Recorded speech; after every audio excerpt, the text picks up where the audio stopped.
morning and welcome to an all-new Eye of the Tiger. I'm Danielle Bennett. And I'm Julie Wynn. With college applications just around the corner, the RHS AVID program is trying to provide students with the tools to apply. Yesterday, AVID seniors put together presentations on Campus Street to introduce students to various schools. We go to Riley Scholl, who was on the scene yesterday.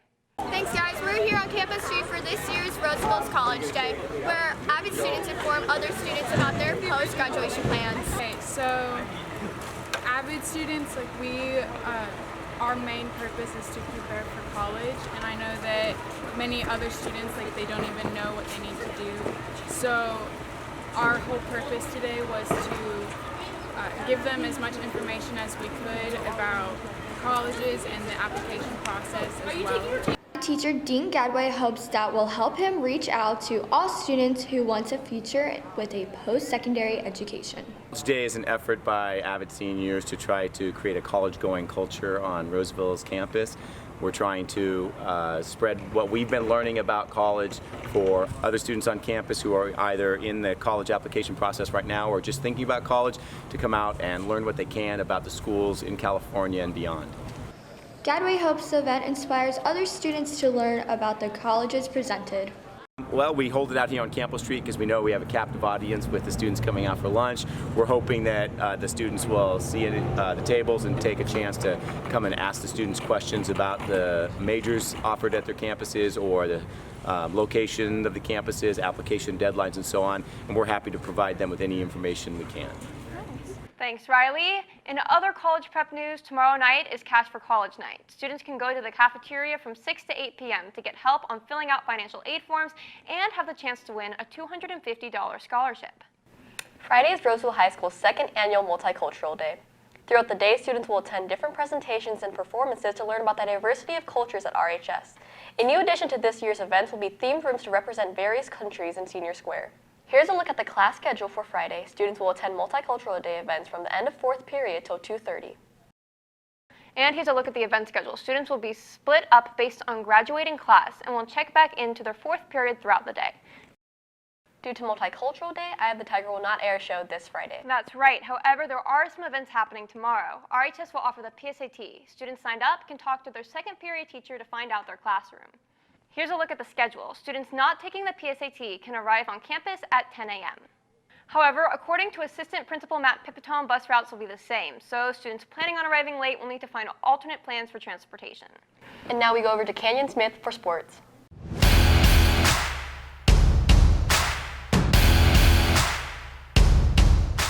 Good morning and welcome to this Tuesday edition of EOTSN. I'm Canyon Smith. Yesterday, the girls' varsity team took on Hiram Johnson in their first playoff game, defeating the Warriors 3-0.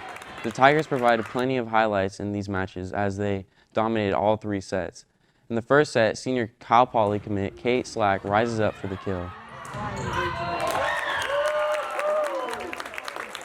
Later in the first set, sophomore Gracie Amos receives the set and puts it away. Then the second set, once again, Gracie Amos and Kate Slack secure the point.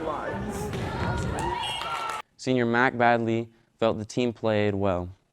I think we had really good passing and our setting was actually really good in the game, so we got really good hits and just all around I think we did really good. The team will travel to Lincoln tonight to play the number 3 seed Zebras. So going into today's game without any practice and playing an easy team yesterday, I think we need to have high expectations of ourselves and play to our best level we can. In other sports news, football will take on the Intercom Tigers this Friday. The winner of this game will be the CVC League champion. And that's all for your home Roseville High School sports top plays, breakdowns, and more. Eye of the Tiger Sports Network, EOTSN. And now we go over to entertainment.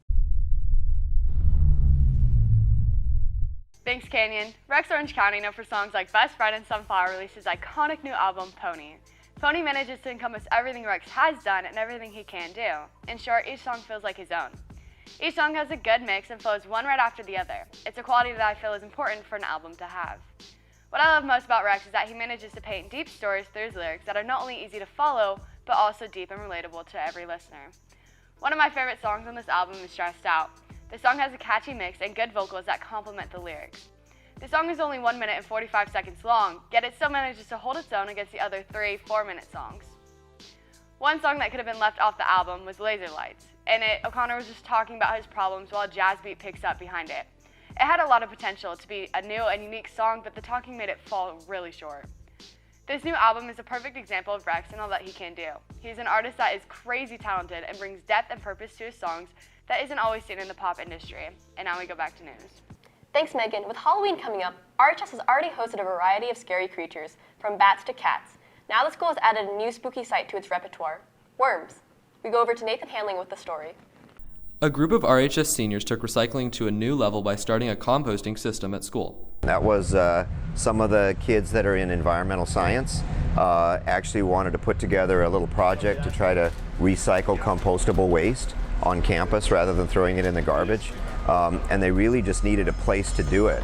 But I think in the future, once the worms get going and the compost box gets going, then anyone would be able to donate compost. The students' vision for their final result was clear. They wanted to prevent wasting compostable food scraps by recycling them instead. The group hopes to reduce waste that could otherwise go directly back into the earth. Rather than having those food scraps go in the garbage, just in the landfill, it could go in the compost box and be eaten by the worms and actually turn into garden soil. And then we can use that garden soil to grow things or plant things and get more use out of it.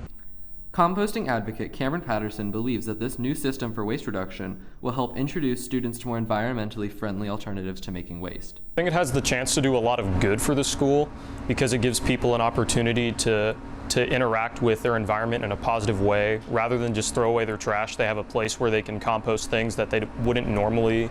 These little creatures have wormed their way into students' hearts.